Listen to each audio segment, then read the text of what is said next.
Hello, welcome to the Management Channel. My name is Alexis. I'm a lecturer in Portfolio Program and Project Management. In this video, we're going to talk about how to work with the risk register in Primavera Risk Analysis. So the video will be divided into three parts. In the first part, we're going to go through a short lecture, not a lecture really, but we're going to talk about some of the key terms you're going to find in the software applications or in filling out a risk register. And in the second part, we're going to go through a spreadsheet to show you how to fill out the risk register in an Excel spreadsheet, for example. And in the third part, we're going to import the worksheet, the spreadsheet, into Primavera Risk Analysis, and we will show you can import data into Primavera Risk Analysis or into the risk register, or you can work from scratch. So it's going to be entirely up to you. You're going to have options. So let's start with the risk register itself. Now, what is the risk register? What is its purpose? So let me move this out of my way here. A risk register is a document or artifact that contains the results or outputs of the risk management processes, from risk identifications to risk monitoring and controlling, or what we call risk response implementation. So what are the key components of a risk register, or let's say the basic components of a risk register? First, you have the risk event or condition. So the risk is not necessarily events, could be the condition. You're going to have probability and impact. So the word impact, as some people will call it, effect. It's the same thing here. Risk driver or cause of the risk. You're going to see a risk score or risk register. I can't say, all risk registers, but the purpose of this register really is to be able to document information about risk you identified. So having a risk score is actually very important. You're going to have a response strategy, mitigation action. So the response strategy is whether you choose to avoid the risk, to transfer it, or to reduce its probability, or think about how you reduce its effect on your project if it occurs. Now, you're going to have risk owner and risk exposure as part of the risk register, and risk trigger. Now, these are not the only things or components of a risk register. What we're saying here is these are the basic components of a risk register. Now, the risk register will help you chart any detailed actions used to mitigate the probability and impact of risk using a mitigation plan. You're going to use it to map risk to WBS items or project activities. In a different video, we actually differentiate between WBS items and project activities. We're going to use it to define the impact of a risk or the impact a risk has on each WBS item and project activity it is mapped to quantify the schedule and cost impact caused by the risk on the project, to compare pre-mitigation and post-mitigation scenarios. We're going to see that as an example, to create and compare custom risk plans, and to examine risk exposure. So these are the things we use the risk register for. So we're going to, in a minute, show you the structure of one. So now, key terminologies, you're going to choose whether a risk event is going to be a threat or opportunity. Now, keep in mind, project managers do not concern themselves too much about opportunities. They prefer to focus on risks. And the reason for that, opportunities are really managed at the portfolio level. Project managers say, you know, I'm going to focus on delivering this project on time, on budget, according to the design specifications and my stakeholders' requirements. So each risk is going to have a risk ID. The title of the risk is where you describe the risk, pre-mitigation and post-mitigations. Here we're talking about positions of the risk as the project data date before any mitigation action has taken place. So here we're talking pre-mitigation and post-mitigations after you have implemented mitigation actions, what happens to the risk. The probability, the chance of the risk occurring, cost, performance, and schedule impact. We're going to have that pre and post mitigation, a score, a risk score, mitigations, detail of the mitigation plan. The total cost here, from the risk management perspective, is the total cost of implementing the mitigation action. So we're going to see that in a minute. Owner, you're going to have a risk owner, cause, effect, status of the risk. Proximity, how close the risk is in terms of the date of the WBS item or the project activity it is assigned to or linked to. Start date and date, you can start date of the risk, end date of the risk, but also you can talk about in terms of mitigation, start date of mitigation and date of mitigation. So we're going to talk about that in a minute. Trigger is any indicator or warning sign that a risk is about to occur or has occurred. Exposure, or risk exposure, we're going to talk about how we calculate that. And also whether a risk will be quantified, because remember, qualitative risk analysis is about prioritizing this, but quantitative risk analysis is about knowing what is the magnitude of impact of this risk, how much money is going to cost, how much time it's going to take, etc. So before we go into anything else, let's talk about risk scoring. So when you talk about risk scoring, everyone, I can't say everyone, we know that it is calculated by multiplying probability by impact, the so-called PI, probability times impact. But sometimes we may be working in a situations where you have three impacts or three types of impact. You have cost impact, performance impact, schedule impact. Then you're going to ask yourself, well, which one to take? So there are three common scoring methods. We're going to talk about them one by one. You have the highest impact method, the average of impacts method, and the average of individual impact scores. So I'm going to give you an example of each to make sure you understand. By default, Primavera Risk Analysis is set to the highest impact method, but if you want to change that, it's very easy to do so. So let's take a look at the highest impact method. So what do you need to do?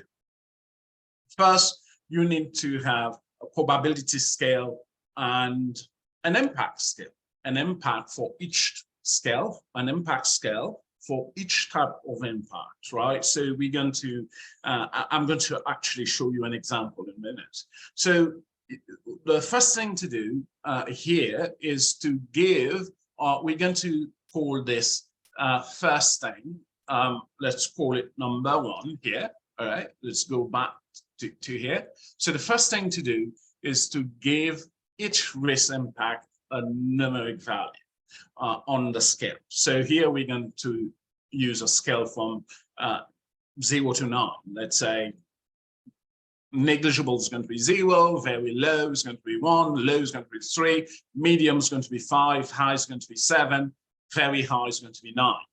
Okay, so the second thing is to identify the highest of all the impacts to determine the overall impact, and 3, to multiply the overall impact that you found by the probability of the risk to occur to calculate the risk score. That's how we calculate the risk score. So you need impact and probability. So if you have 3 different types of impact, according to the highest impact method, you choose the highest one. Now, here's an example. So here's my numeric scales for qualitative risk analysis. I have probability scale from 0 to 5, and I have impact, 3 types of impact scale. They all measured on a scale from 0 to 9. So if I have, in my research study, if I have cost impact low, schedule impact medium, and performance impact very high, so which impact I'm going to take according to the highest impact? Example, I have to take the performance impact, which is very high, and I'm going to multiply it by the probability. What is the probability? The probability of the risk to occur is medium. So how do I calculate the risk score? Very high times medium. So if you take a look here, performance impact very high is 9, and medium probability is 3. So my risk score here is it's 9 times 3, 27. Very easy to do. So risk with negligible probability, obviously, an impact will be ignored. Okay. So how about the average of impact method? So this was the first method, very high. Remember, that's the default in Primavera Risk Analysis. So when the software calculates a risk score for you, if you didn't change it, that's what you're using to in the software. So the average of impact methods, what's the process? First, give each risk impact index value according to your scale. Second, calculate the average of these values to determine the overall impact, because you need the overall impact to calculate your risk score. 3, round the average to a whole number if you need to. And 4th, multiply the overall impact by the probability of the risk to occur. So that's what you have right here. Remember, I'm still using the same scale. I'm not going to change that in this video. So if you have a cost impact low, schedule impact very high, performance impact very high, so the first thing to do is to calculate the average. So 3 plus 9 divided by 3. So that's here you have 21 divided by 3, that's 7. So the overall impact is set to high. Why? Because high is 7 in the impact scale, right? So probability of occurrence medium. So the risk score would be 7 times 3, that's 21. So this is the average of impacts. Example. So the last methods we're going to talk about here is the average of individual impact scores. So what I'm going to do here, I'm going to first calculate a risk score for each type of impact, and I'm going to take the average. That's as simple as that. You can leave it as simple as this. So here I have my information, probability. What's my probability here? Probability high. Right? Probability high. Remember here on this scale, probability high is 4. Cost low, schedule medium, and performance very high. So let's see if that works. Low impact cost has a risk score of 12. That's 4 times 3. 3. What's the probability here? 4 times 3. So, and remember, here I have what's my probability? My probability is very high. And I said cost low. That's cost low. Cost impact low. That's 3. And for the medium impact schedule, I'm going to have a risk score of 20. Medium impact, that's 5 times 4, probability high. And for the very high performance, 9 times 4, that's 36.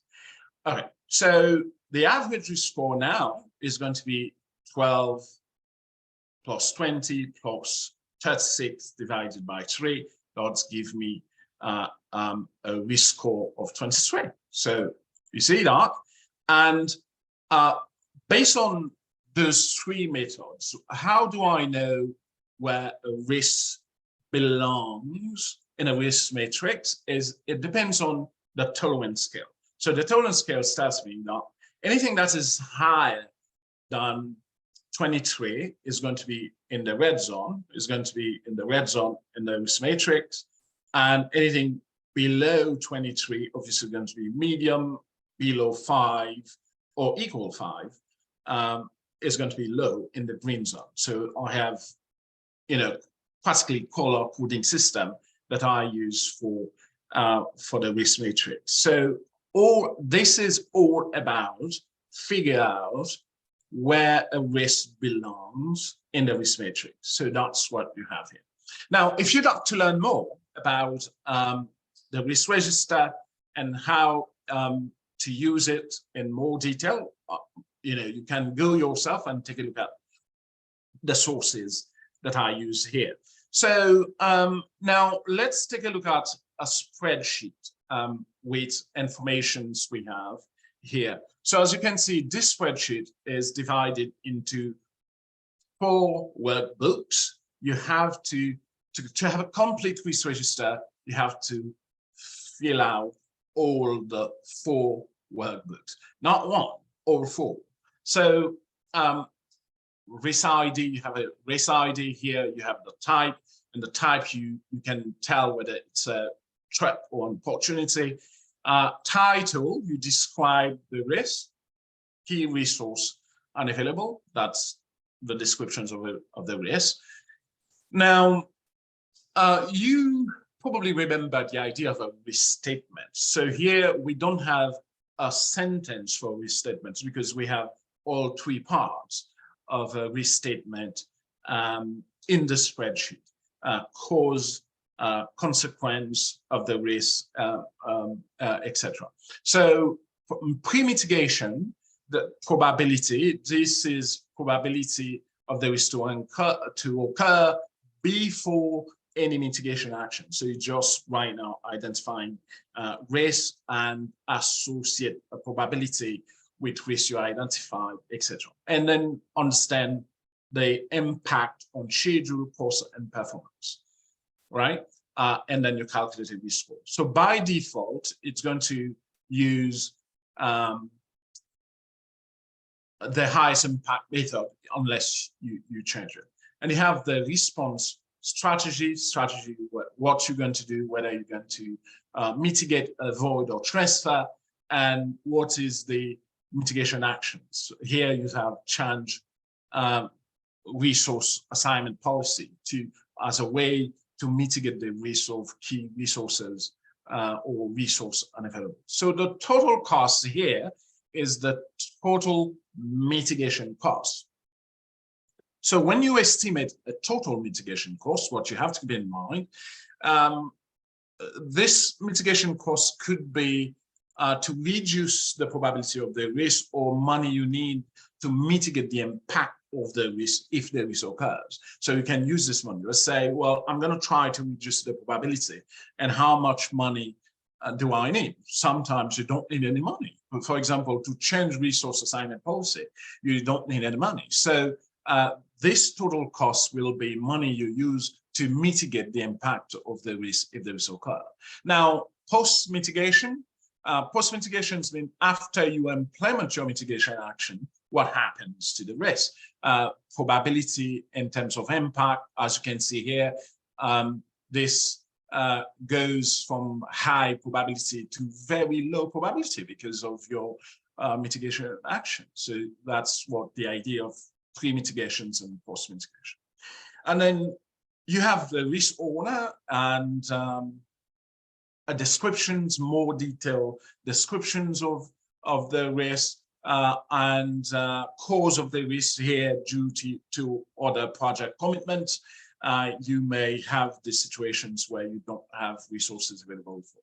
So the impact of the risk, delay could occur on completions of key activities. And then the category, this is where you actually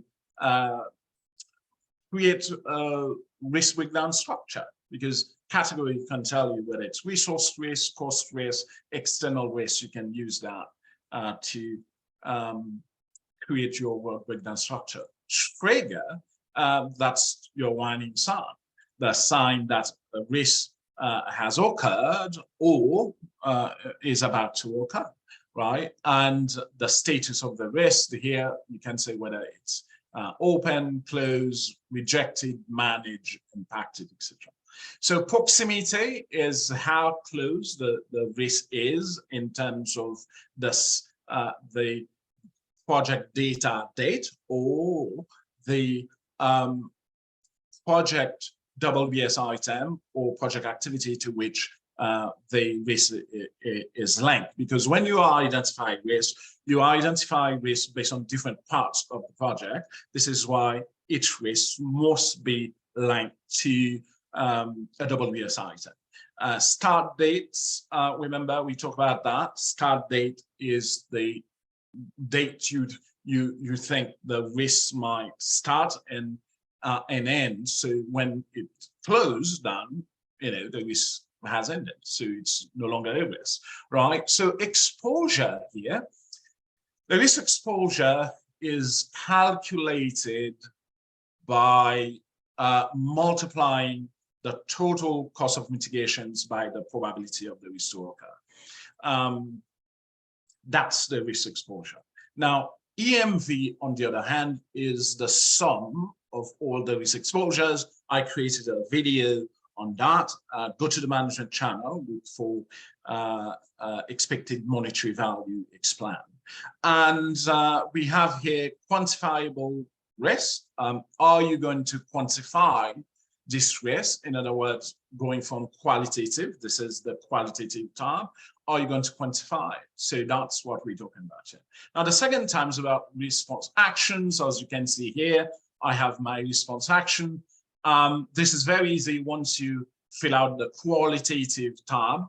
The rest of the risk register is pretty easy to fill out. So you have the risk ID, descriptions about your mitigation action and whose responsibility it is, start of mitigation, end of mitigation, target starts, target finish. There might be a difference between the two. Mitigation cost, actual cost.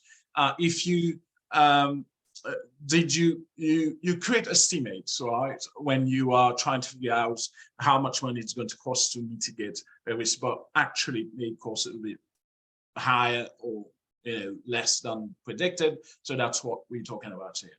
And here, task WBS is the WBS item or project activity to which the risk is linked. Now, a risk may be linked to one or more project activities or WBS items, it doesn't matter. The status, remember, whether it's open, proposed, closed, etc. Okay, so that's what you have. Post-mitigation position, these are things you already calculated before. Now, take a look at quantitative here.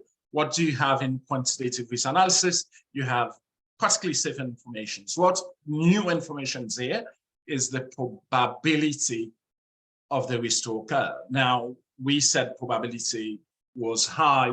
What do we mean by high? This is where you're going to actually assign a real probability value to risk in quantitative risk analysis. Now, in quantitative risk analysis, remember that probability will take values from 0% to 100%, or should I say between 0% and 100%. For many folks, if the probability value is 0, so there's no risk, obviously, and if it is 100%, it's certainty. So we really talking about uncertainty chance when we between 0 and 100%.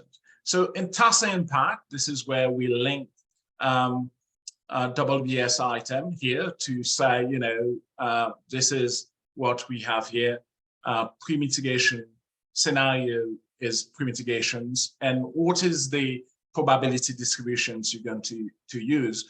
Now, in terms of probability distributions, you're going to have the choice between a triangular or a beta-PERT distribution, and sometimes some folks work with uniform distributions where they use a range without most likely value. But here we have minimum, most likely, and maximum value. So whenever you have the situations, it's going to be either a triangular distribution or a beta-PERT distribution. Okay, so that's the spreadsheet. Very easy to fill out. Once you understand different parts of it, very easy to do. So what I'm going to do right now, I'm going to show you the risk register in Primavera Risk Analysis. In order for me to do that, I open a file, Primavera Risk Analysis file. So what I did in this file, I did run a risk analysis. So the risk analysis, running a risk analysis before linking risk to different parts of the project. So I have the project here with different parts, WBS items, and project activities. But in this file, I do not have the risk associated with them. So what I'm going to do, I am going to go to risk, the risk tab, and I'm going to actually click on the risk register, right? And I'm going to click on import existing risk register. I'm going to click that. So say yes. And if I click start, I should be able to find what I'm looking for here. And I'm going to tell the software I'm looking for an Excel spreadsheet. You have to say that in order for, I'm going to import this risk register into Primavera Risk Analysis. All right, so that's the import process. It's going to tell you risk register information's data already here, but it's blank. You can say yes to everything, and yes, you can go import all information, and here we go. You have a risk register into Primavera Risk Analysis. You have risk ID, threat opportunities. Remember here, I do have one opportunity just to show you how it works, but the truth is you actually don't have to work with this. You can ignore this if you want to, because this could be very confusing to let you know where this is going to belong. And in reality, project managers pay more attention to negative risk than positive risk. So you don't have to worry about that. Now, if you want to work from scratch, you can do that too. As you can see, I can enter risk here, type here, for example, risk 3, that's not here. I can enter here and say, well, it's a threat, by default, and a descriptions, whatever that piece is. You could say, well, something like power outage. So whatever the case might be, right? So it's going to be entirely up to you. So fill this out, and what you're going to do, whether you're going to avoid it, transfer it, or reduce it, whatever the case might be. So what I'd like you to know is that you can work from scratch here. So that's not going to be a problem. So that's practically what this is. Now, once you have the